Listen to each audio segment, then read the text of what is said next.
Good afternoon, everyone. Welcome to our webinar series on American history. We are going into Lesson 4, the Civil War through Reconstruction. My name is Paul. I am the social studies teacher here at Penn Foster.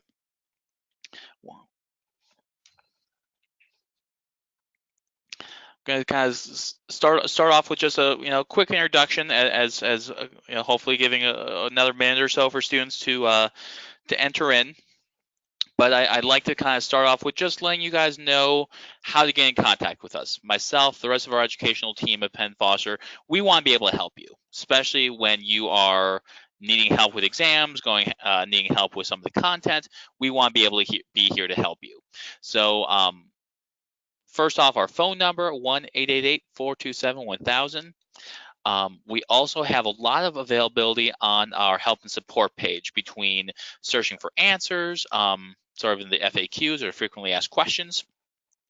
You can also send an email, and one of the options of one of the FAQs is how to contact education or contact your teachers.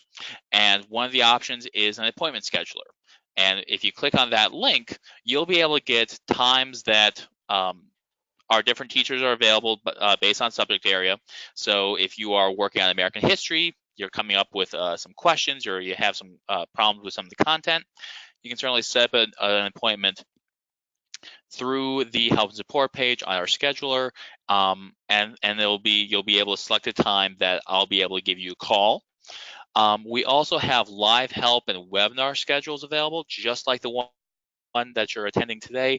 We'll have a lot more webinars, not only for American history, but for other subjects as well.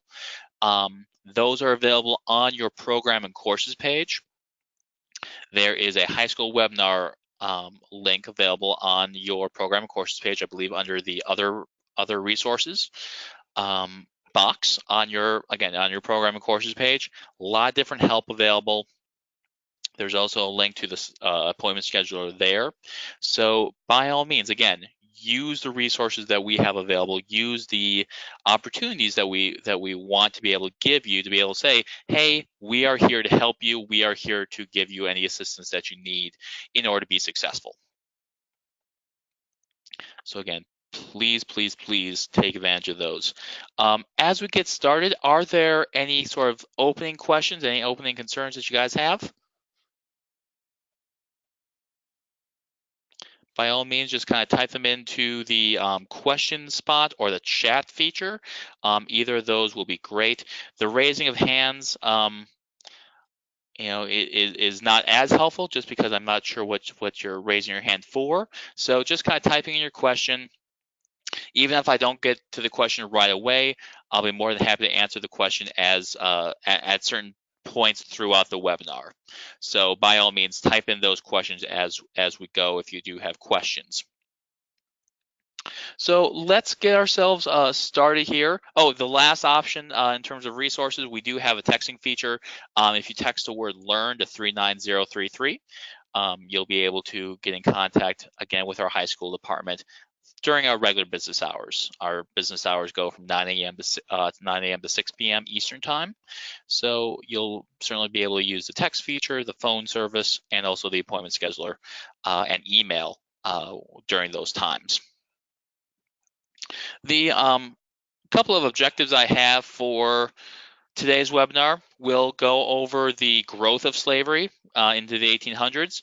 We'll describe slavery life, as well as evaluate some of the arguments, predominantly from the South in the U.S. Their arguments for not banning slavery. Slavery is a big point of contention in this section, in section 4.1 in your American history course.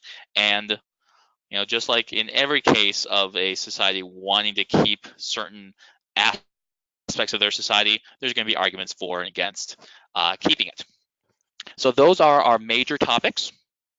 The first one was just, is sort of just a broad kind of general statement, a few statements about slavery. It used to be called, it's always been called the peculiar institution by many who observed America during its founding and in our early years.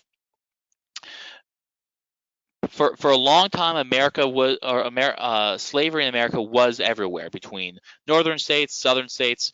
It was always more in the South because of the farming societies that we had and the agriculture that was available in the South. But there was still a fair amount of slavery in the North where there were farms. Um, so it was sort of a wide ranging part of society. But even then, even at the time of our colonization, as well as we became our own country, there was always a fundamental belief that, you know what, slavery is essential now, but it's not going to be in the near future. There were some in our founders, Thomas Jefferson and others, who believed that probably within 50 years of independence, slavery was going to be a thing of the past. It was going to die out. It was eventually just not going to be needed. Um, Obviously, that did not come to pass. Slavery grows as a more of a regional issue in American history after independence, in which the North, because it became more industrialized, because it had more factories, less need for slavery.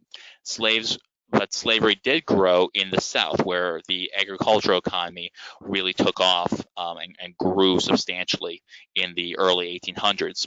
And so that's why we have sort of that dividing line called the Mason-Dixon line that starts between Pennsylvania and Maryland, that are basically slave states to the south, and free, and non-slavery in the north. That is really sort of the point of division between, again, slavery and not. And slavery becomes more and more a part of Southern American culture, in which there are slaveholders and slaves.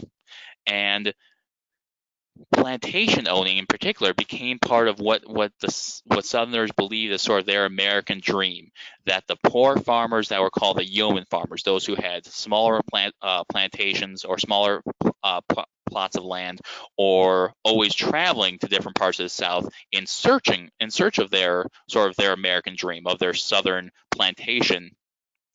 Slavery was a big part of that. And so that's why we see over the course of the early 1800s more and more laws and more parts of society established within slavery or with slavery.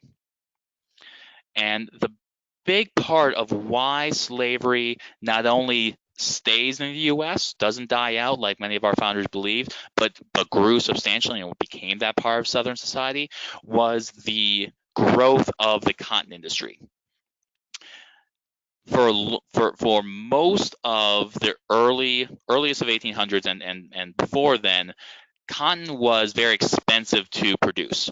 It was time consuming to grow. It was even more time consuming to harvest, because there were the bits of cotton inside the plants had to be taken out manually, had to be taken out by hand, until Eli Whitney, who was, in fact, a northerner who moved down to the South to work for a plantation, invented this cotton gin that was used to more easily produce and more easily able to harvest cotton. So in the time that it would take in one day, as opposed to maybe 100 pounds of cotton, plantations were able to grow or able to harvest 500 to 1,000 pounds, thanks to this cotton gin that used, instead of just individual fingers, a person's fingers just kind of pulling out piece of cotton, it was as you can see in this picture, a brush-like teeth that were just kind of pulling out the cotton from the plant. So immediately, production is able to increase. The harvest and the manufacturing of or the use of cotton becomes much cheaper, and we see sort of, again, that explosion of plantations being able to grow cotton at a much cheaper, more efficient rate, and allowed for for everyone to be able to go back and say, hey, we have a larger plantation. Let's grow our plantation. Let's grow our cotton industry, and we'll have to buy more slaves, more property, to be able to take care of this manufacturing. Are there any questions as we kind of get to this point?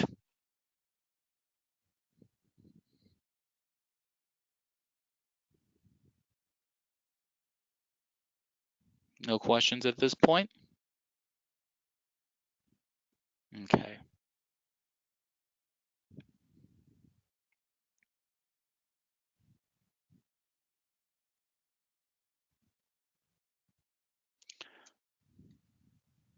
So we see a much larger world demand. More people were wanting products made from cotton. More factories in the north of the United States as well as in Europe were looking for more production of cotton.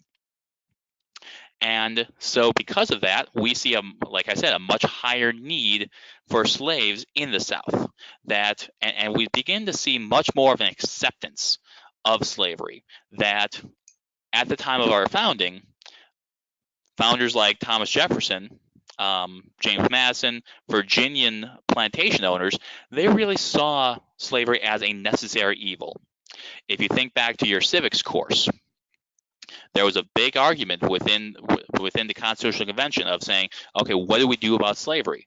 And many of those the convention members were beginning to think, you know what, let's abolish slavery here and now. Let's just kind of take care of it now. And for many from the South, even at that point, there was that restriction. There was that belief that, you know what, we can't do that quite yet. We need to be able to kind of bring down slavery naturally as a society. And even though we all know it's bad, even though we all know that it's not a good thing, let's just allow it to be necessary now. Let's deal with it now, and then it'll eventually die out.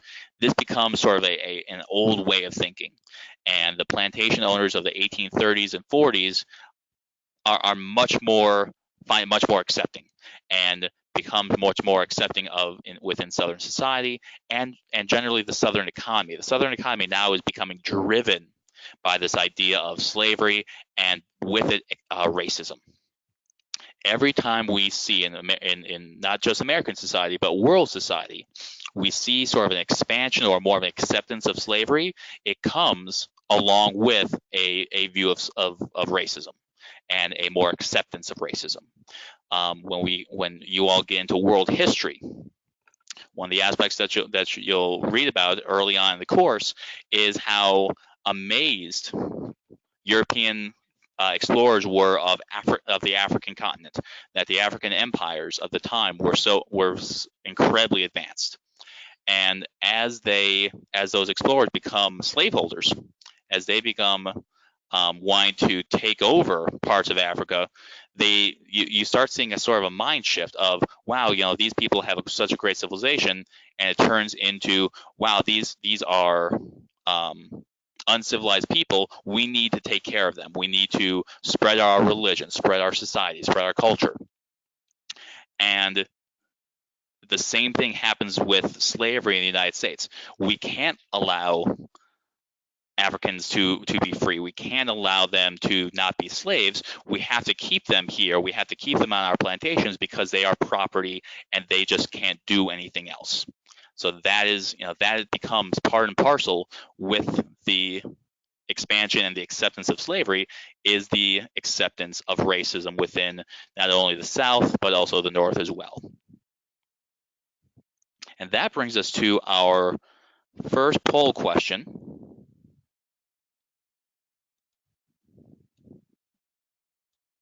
What caused the wider use of slaves in the South? Was it the industrialization of the North?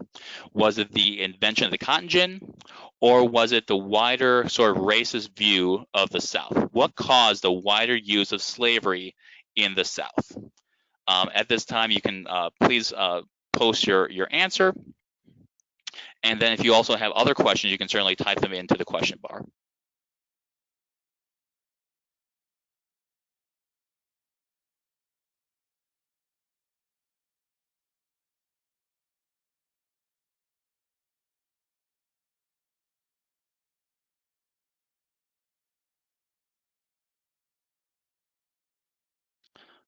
Give everyone about another 10 seconds.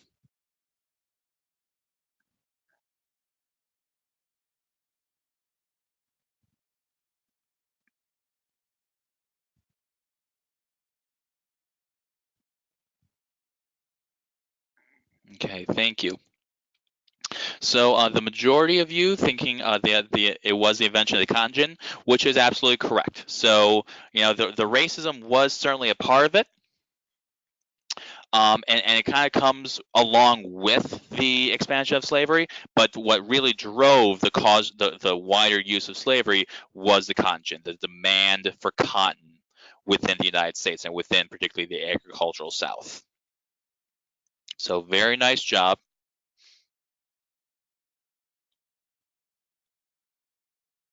And again, if you do have questions, you can certainly type them in. Um, so along with the expansion of slavery, there is an immediate concern by those in the South that I'm sorry. There's a question of what year this is about. I had this written down and I don't have it. I believe it was about 1820. I'll have to double check on that. So I apologize that I don't have that date written down here. But thank you for that question. Um, so as slavery sort of is spreading more and more in Southern society, there's also becomes a fear of, you know what, we have all these slaves, they're outnumbering us. So what happens if the slaves begin to want to gain their freedom? We know they can't handle their freedom because this is the racist view at the time. We can't let them take their freedom because they're going to take it violently. So what do we need to do?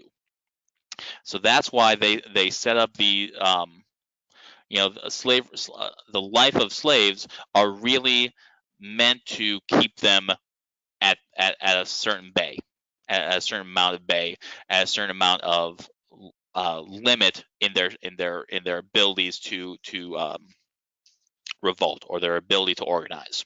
So conditions in general would vary between different types of slaves and different areas of the country, but they were generally bad. Living quarters were generally in small. Maybe they would have a structure to be able to live in, but it was generally dirt floor. It was generally perhaps living with the animals, and the um, the day-to-day life, the working conditions were particularly harsh, especially for the field workers, which most slaves were. They would be um, they would be controlled. They would be led by either an overseer, which, as you see in the picture, is typically someone who is either riding a horse or is sort of an enforcer, making sure that the slaves were doing what they were needing to do. Some plantations decided to have what's called a driver, and this was particularly different for an overseer, because an overseer were typically white, and drivers were actually blacks. They were slaves themselves, but they were put in charge. And this was one of the sort of the strategies of plantation owners, in which they wanted to keep the slaves divided. That if a slave, or I'm sorry, if a plantation uses overseers, the slaves can sort of resent that person or resent those people as a group. And in some cases, overseers can be, as you know, are going to end up becoming more violent, and the slaves are able to go convince their masters that, you know what, we're your property, you invested in us, this overseer is being too harsh to your property, is damaging your goods. A driver is much, when it's someone who is, who looks like you, it becomes not only harder to want to have that person punished, but also harder for them, or harder for the slaves to not it's easier to resent them. So that consistent desire for plantation owners to bring division between the field slaves, but also their drivers, their drivers that were also slaves. There was also division between the field slaves and domestic slaves. So, and it created almost very similar to a slave class system. And domestic slaves were really trained because they were in better conditions. They often lived within the homes. They would help raise the children, and help the wives. So made them far more valuable and far more part of the family. And those domestic slaves were really trained from an early on. As soon as they arrived on the plantation, don't associate with the field slaves. They are below you. You are better slaves and better property than those field slaves. So you don't want to be treated. You don't want to be treated like the field slaves. So don't go by them. Don't associate with them. So again, trying to kind of create that division. And not only were they creating division, but the plantation owners were also trying to create basically a code for themselves, a set of laws for slaves to keep them not only divided, but also make sure that they are that those rules are enforced to keep them from from organizing. And the slave codes were essentially based on ownership rights. That just like there are rules for farm equipment and horses and cows, but the same types of rules are for the slaves. So they were again based on the sort of the racist beliefs of what slaves should be able to do, whether or not they're able. Most slave codes in states did not allow people to read, did not allow slaves to read, did not allow them to go to school, did not allow them to interact with each other outside of plantations. They did not allow them to have their own, to attend churches or attend their own create their own churches. And even the idea of a rape, what was seen through this kind of racist slave code lens, in which it became more about the property rights of the plantation owner rather than the dignity and the rights of the person who was raped. So it's sort of again that's sort of that viewpoint of this is property, you are property, so we are going to treat you that way.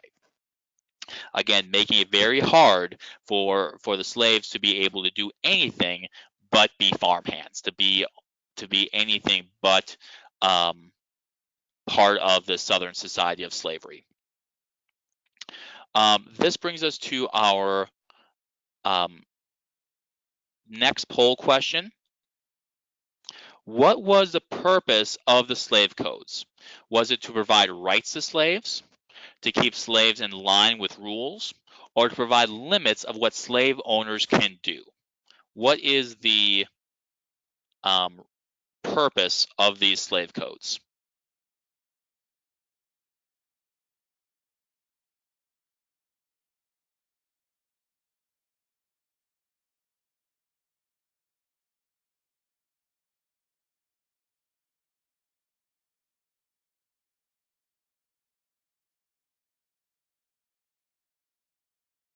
Okay, another 5 seconds.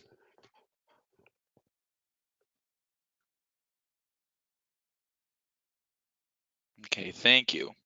So the majority of you, once again, correct that to keep slaves in line with rules, to make sure that they were following the rules of the state, following the rules of the plantation, and keeping them from trying to organize, keeping them from trying to get to talk to each other.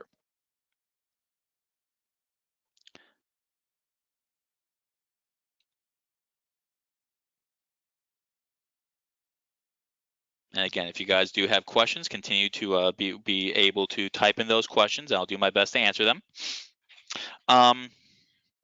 So we see sort of that's how slave life was, in terms of society. We now kind of change direction, change perspective to the plantation owners, the white plantations and the white farmers within the South.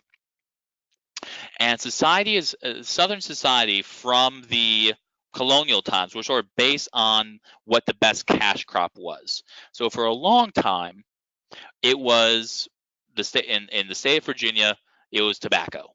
And so Virginia and tobacco were the most important, not only states, but also the crop of the South. It's up to this point, so into the 1830s, we start seeing South Carolina becoming the predominant state in the South, and cotton being the cash crop, the best cash crop of the South. So we begin to see sort of that Southern society moving southward, with more plantations, more based on more cotton, king cotton, in terms of Southern society. There's also this Southern code that becomes more and more famous within Southern society. That the gentlemen were focused on being honorable, to being smart, to having intellect. That sins of the flesh, I think we all can kind of surmise what that means. Were seen as things that Southern gentlemen should certainly be sorry for if they're married and they kind of have wandering hands, so to speak. That's certainly something that they should be dealing with, and they should be talking to their wives about or their significant others about. But it's not necessarily a horrible thing. It's not something that's going to cause them to be dishonored. But honor itself is important for gentlemen.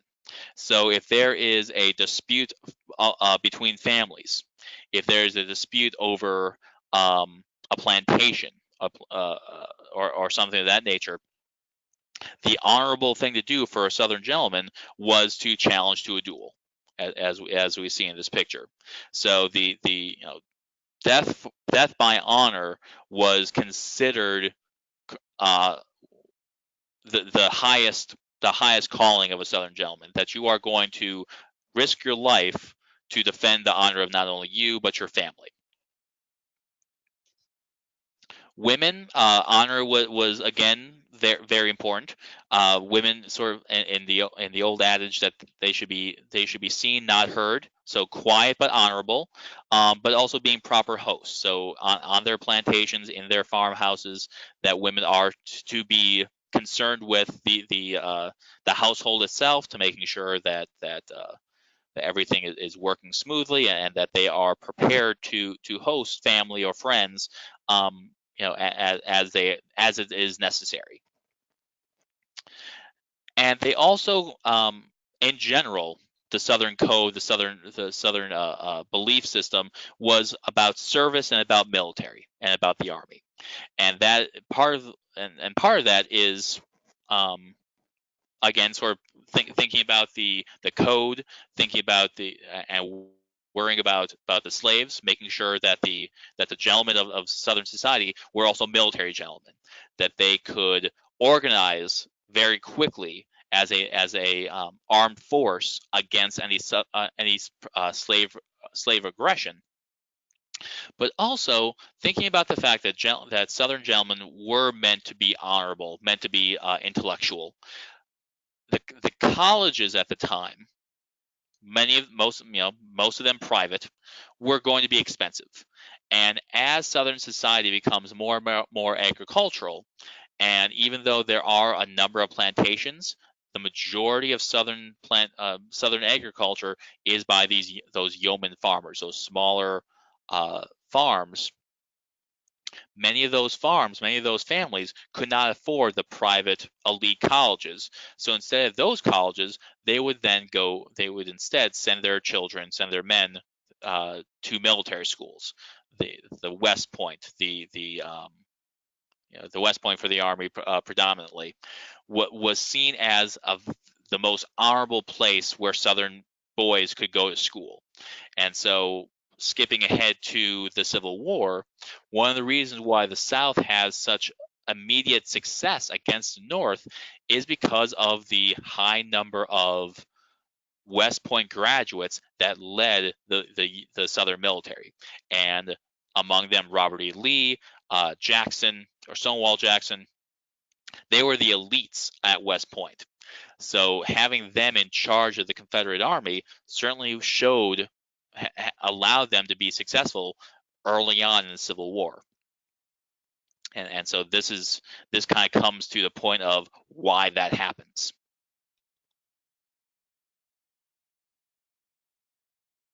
The next part of society we have to think about are not only the enslaved African Americans, but also the free ones. And even though many of them started off as slaves, when they became free, they did not want to leave. They did not want to have to move up to the industrial north. They were happy. They were generally staying in the South and trying to make their own way to become free and to have their own farms. Slaves could become free in a couple of ways. The first one was through what's called manumission, which is the voluntary emancipation or the freeing of a slave by their owner. One of the common ways that, or one way of manumission was that children of interracial relationships. So a plantation worker or owner having a child with a African American woman or a slave woman. The child in that relationship often became free. The other common way that African Americans became free were through escapes. So and many of them would travel north um, to be able to be in free society. And even though they were able to gain their freedom, they weren't as free as obviously the other free as the free whites in the South. So many of them still had to follow the black codes, and particularly were not able to get educated in many of the states, could not go to school. And even more importantly, they were not able to testify. So this was a fundamental right of American citizens that African Americans could not have until after the Civil War. Even as free men and women, they could not testify in court.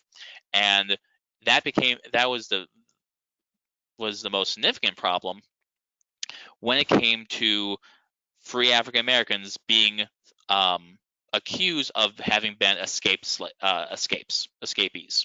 That even if you could say to yourself, "Hey, you know what? I just got freed by my owner. I've now traveled to this southern town to be successful." Anyone could go to them and say, "Well, you were a slave. You were escaped from this plantation, a few miles away." Those free blacks could not testify in their own defense and were sometimes sent back to a plantation, maybe not even the one they were originally at, but could be sent back to the plantation because they could not testify in their own defense. The big way that free African Americans were able to come together was through religion. And even though, as part of the Black Code, many of these free blacks were not able to were advised not to create their own religions, not create their own churches, not to be able to go to white churches. They in secret created churches themselves, and one that generated into a religion that is still around today, the African Methodist Episcopal Church, became part of the beginnings of the abolitionist movement. So as they were able to organize themselves, as a free community, helped African Americans, helped those and the whites who supported them create the abolitionist movement. And particularly the religious part of African society really allowed for the abolitionist movement to develop. That religion was a huge, and Christianity in particular was a huge part of the abolitionist movement in the 1830s, 1840s, 50s, and into the as part of the Civil War.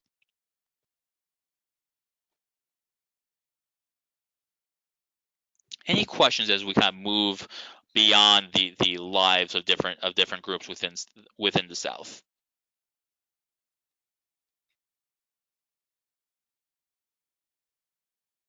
Okay.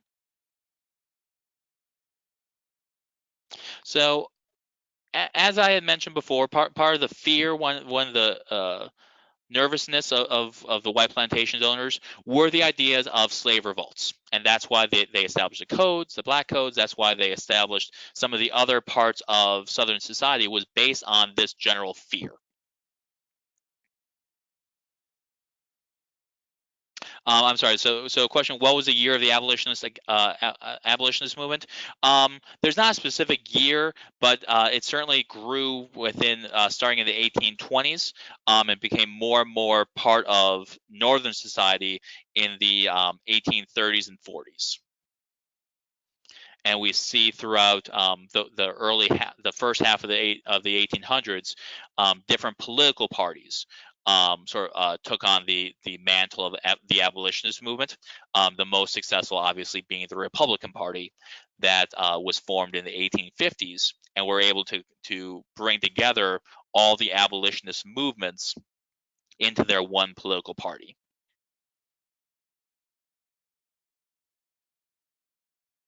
So the fear, obviously, of the plantation owners was this possibility of rebellion. And we see several times that the rebellion that there are rebellions within the South um, by groups of slaves. Most of them end up being very small and were easily put down by the government. The first one being by Denmark Vesey, who became a freed slave through a lottery system, that he was able to become free.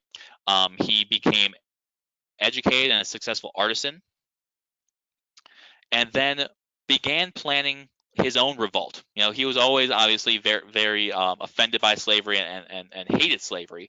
And then when the Haitian slave system was demolished because of a slave uprising, he begins to plan his own revolt, believing that if African slaves throughout the South came together, that they would be able to have the same type of success and overthrow. There we go, overthrow the Southern governments and plantations. He unfortunately is caught before he's able to organize, and tried and then hanged for the insurrection, for the talk of rebellion.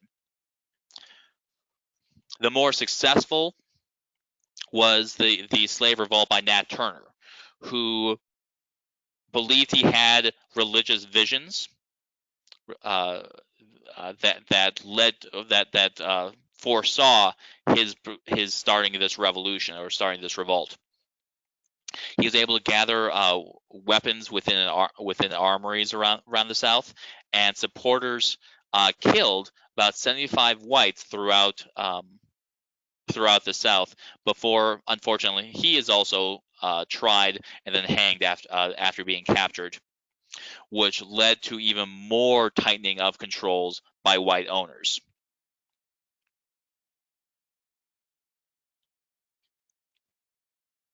Another way that African Americans and slaves tried to revolt, or tried to resist, was through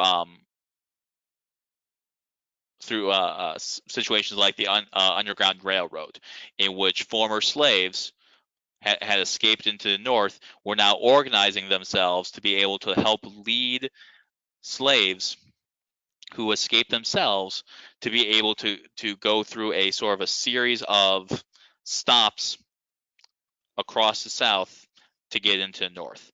So famously, one of the conductors of the Underground Railroad was Harriet Tubman. So she would gather escaped slaves. They would travel at night between between fields.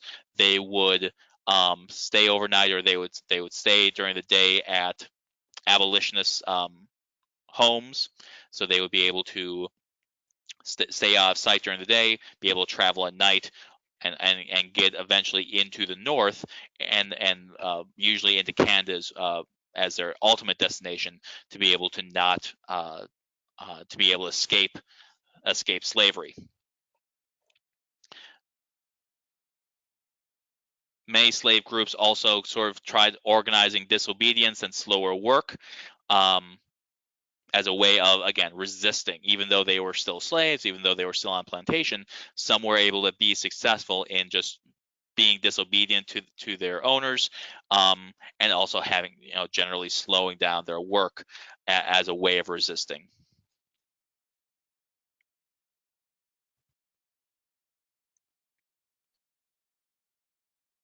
And our last slide today, looking at the arguments for slavery. So again, when a group wants to keep a part of society that is obviously, that most others would consider, and many people in the North and freed African Americans tried arguing for the abolitionist movement. Plantation owners, Southern society, resisted through their own arguments, and for most of the 1800s, it was sort of the accepted views that slavery was okay because of the arguments from the South, because of these arguments. The first one being economic. Um, America, even though it was industrialized in the North, a lot of its economy was driven by Southern agriculture. So a huge fear of many, even in the North, was that if you end slavery, the cotton economy would collapse, and the South and the U.S. generally was dependent on this slave labor to keep the costs down on cotton, and to be able to produce, be able to sell the cotton to the either the industries in the North, in Europe. Um, that it was all sort of cyclical, that it was because of slavery that the American economy was able to prosper so much because of the cotton industry. Some also argued that unemployment, that if slaves were freed, they would end up being part of the American workforce, and they could choose to either stay working in the plantations. They could go up to the north. They could organize for cheaper labor, and that could cause a much higher unemployment among not only former slaves but also white industrialists in the North, or white industrial workers in the North, could also suffer because of these freed slaves coming into the North and being willing to work more cheaply. Some even argued based on Christianity. So Christianity was a huge part of the abolitionist movement, but it was also part of the arguments supporting slavery, that it was a natural part of history, that slaveholders were supported in the Bible, and that they believed that many slave owners believed that there was a divine right of theirs to civilize the African continent. That just kind of like the early European explorers, look at these poor African tribes, these poor people don't know about Christianity, don't know about the Bible. We can teach them when they come and work as our slaves. What a grand idea that is. So again, this was sort of the belief, or the arguments that the slave owners were holding, and to a predominantly Christian country, this was something that enough people thought, what, they're right. Slavery is in the Bible. Slavery is talked about. We're propagating the faith. We're expanding Christianity. We're expanding the reach of Christianity. Aren't these all good things? So that again was sort of part of the argument that sustained slavery within those early parts of the 1800s. Another big point of contention for those who supported slavery were Supreme Court decisions, and the big one was in 1856, the Dred Scott Supreme Court case. That the Supreme Court, you'll learn more about Dred Scott in later sections of this lesson, of lesson 4. But the main point of the Dred Scott case was Dred Scott believed that he should be a free man because he lived in Illinois with his owners, but then moved back into Missouri, moved back into a slave state. And the Supreme Court argued, in a way that they thought was going to end the slavery issue in the United States, but really just ignited it more so, that because Dred Scott was property, there was no right for the U.S. government to provide that certain states were free, and that those slaves, that even if a slave goes into a northern state, a free state, that they are still property, and that um, there was no right of the federal government to be able to free them just by being in the northern states. And furthermore, because even if they were former slaves, African Americans had no rights, or very few rights, to be able to either stand in the courtroom or stand in the just as a citizen of the United States. They had no rights because they had been former slaves. So this was sort of a big part, again, of the slavery argument, that African Americans clearly would not have legal standing in the United States. Thus, they must remain slaves. And the final argument for that slaveholders held onto was the fact that, even though they're slaves, even though they have bad conditions, workers in the North, workers in Europe, certainly had no better conditions. So the industrialized societies of the northern U.S. and in Europe, those were horrible conditions. People were losing limbs. People were breathing in horrible toxins as they were working in those factories. So even though they may be free, their conditions were likely could be worse than those of slaves. And again, these were arguments that most Americans were willing to accept. But as we get closer to the late 1850s and into the time of the Civil War, these ideas begin to break down. The writings of Uncle Tom's Cabin by Harry Beecher Stowe, the idea that, or the visualization of conditions of slaves, opened the eyes of Northerners, and they realized, well, wait a second, slave conditions are horrible. They're far worse than those in Europe or in the North. This is horrible.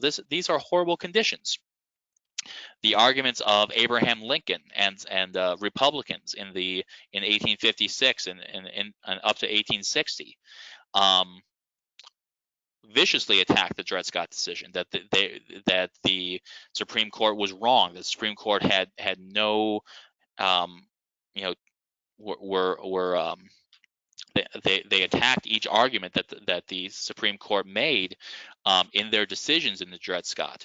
So even inflaming more the abolitionist movement to say, no, the views of the Supreme Court are absolutely wrong, and in order to correct those, we need to have this abolitionist movement. We need to evolve as a society and abolish slavery. So we kind of see each argument, in order for the abolitionist movement to be successful, broke down each of these arguments by the slaveholders. So that brings us to the end of my presentation. I wanted to, if you do have questions, please type them in. But I do want to make sure that you're all aware of just, all the places we have available for help as you need.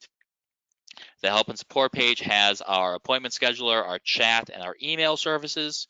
And our program and courses page does have live help resources, as well as FAQs are coming soon, to make sure that you are aware of those as well. So thank you all for your attendance. If you do have questions, please feel free to type them in.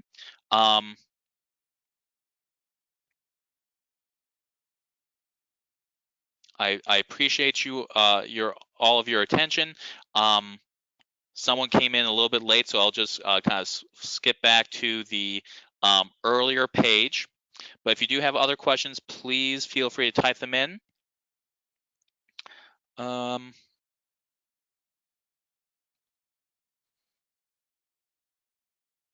But again, thank you all for attending and good luck in your studies.